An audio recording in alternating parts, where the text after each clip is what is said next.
అధ్యాయం. మరి యెహోవా మోషేకు ఇలాగు సెలవిచ్చెను, నీవు ఇశ్రాయేలీయులతో ఇట్లనుము, ఇశ్రాయేలీయులలోనే గాని ఇశ్రాయేలీ ప్రజలలో నివసించు పరదేశులలోనే గాని ఒక్కడు ఏ మాత్రమును తన సంతానమును మోలెకుకు ఇచ్చిన ఎడల వానికి మరణశిక్ష విధింపవలెను. మీ దేశ ప్రజలు రాళ్లతో వానిని కొట్టవలెను. ఆ మనుష్యుడు నా పరిశుద్ధ స్థలమును అపవిత్రపరచి నా పరిశుద్ధ నామమును అపవిత్రపరచుటకు తన సంతానమును మోలెకుకు ఇచ్చెను గనుక నేను వానికి విరోధినై ప్రజల్లో నుండి వాని కొట్టివేతును. మరియు ఆ మనుష్యుడు తన సంతానమును మోలెకుకు ఇచ్చుచుండగా మీ దేశ ప్రజలు వానిని చంపక చూచి చూడనట్లు తమ కన్నులు మూసుకొనిన ఎడల నేను వానికిని వాని కుటుంబమునకును విరోధనై వానిని మూలెకుతో వ్యభిచరించుటకు వాని తరిమి వ్యభిచారము చేయు వారిని అందరినీ ప్రజల్లో నుండి కొట్టివేతును. మరియు కర్ణపిశాచి గల వారితోనూ సోదెగాండ్లతోనూ వ్యభిచరించుటకు వారి తట్టు తిరుగువాడెవడో నేను వానికి విరోధినై ప్రజల్లో నుండి వాని కొట్టివేతును. కావున మిమ్మును మీరు పరిశుద్ధపరచుకొని పరిశుద్ధులై ఉండుడి. నేను మీ దేవుడనైన యెహోవాను. మీరు నా కట్టడలను ఆచరించి వాటిని అనుసరింపవలెను. నేను మిమ్మల్ని పరిశుద్ధపరచు యెహోవాను.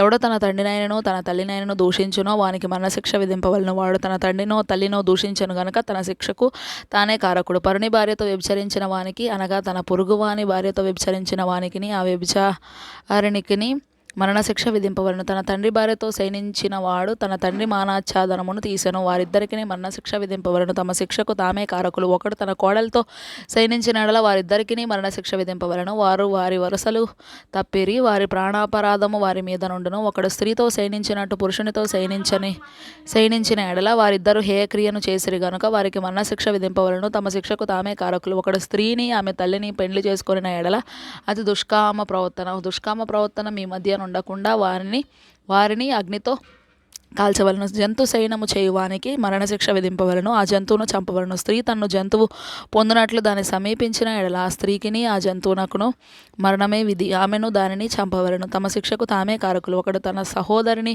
అనగా తన తండ్రి కుమార్తెనే గాని తన తల్లి కుమార్తెనే గాని చేర్చుకొని ఆమె దిశములను వాడను వాని దిశములను ఆమెయు చూచిన ఎడల అది దొరనురాగము. వారికిని తమ జనుల ఎదుట మరణశిక్ష విధింపవలను. వాడు తన సహోదరుని మానాచ్ఛాదనమును తీసెను, తన దోషశిక్షను తాను భరించును. కడగానున్న స్త్రీతో శయనించి ఆమె మానాచ్ఛాదనమును తీసినవాడు ఆమె రక్తధారాచ్ఛాదనమును తీసెను. ఆమె తన రక్తధారాచ్ఛాదనమును తీసివేసెను. వారి ప్రజల్లో నుండి వారిద్దరిని కొట్టివేయవలను. నీ తల్లి సహోదరి మానాచ్ఛాదనమునే గాని నీ తండ్రి సహోదరి మానాచ్ఛాదనమునే గాని తీయకూడదు. తీసినవాడు తన రక్త సంబంధి యొక్క మానాచ్ఛాదనమును తీసెను.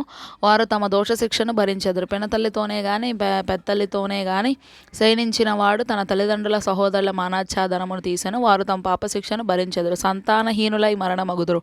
ఒకడు తన సహోదరుని భార్యను చేర్చుకున్న ఎడల అది హేయము. వాడు తన సహోదరుని మానాచ్ఛాదనమును తీసెను.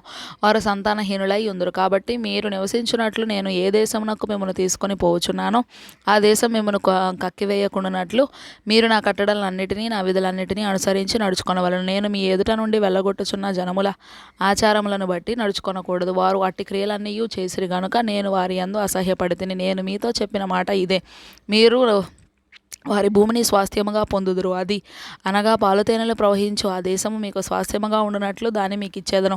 జనములలో నుండి మిమ్మల్ని వేరుపరిచిన మీ దేవుడనైన యెహోవాను నేనే. కావున మీరు పవిత్ర జంతువులకును అపవిత్ర జంతువులకును పక్షులకును అపవిత్ర పక్షులకును విభజన చేయవలను. అపవిత్రమైనదని నేను మీకు వేరు చేసిన ఏ జంతువులనే గాని ఏ పక్షి వలననే గాని నేల మీద ప్రాకు దేని వలననే గాని మిమ్మల్ని మీరు అపవిత్రపరచుకొనకూడదు. మీరు నాకు పరిశుద్ధులై ఉండవలను. యెహోవాను నేను పరిశుద్ధుడను. మీరు నా వారై ఉండునట్లు అన్ని జనులలో నుండి మిమ్మను వేరుపరిచితిని. పురుషుని అందేమి స్త్రీ అందేమి కర్ణపిశాచి అయినను సోదె అయినను ఉండిన ఎడల వారికి మరణశిక్ష విధింపవలను.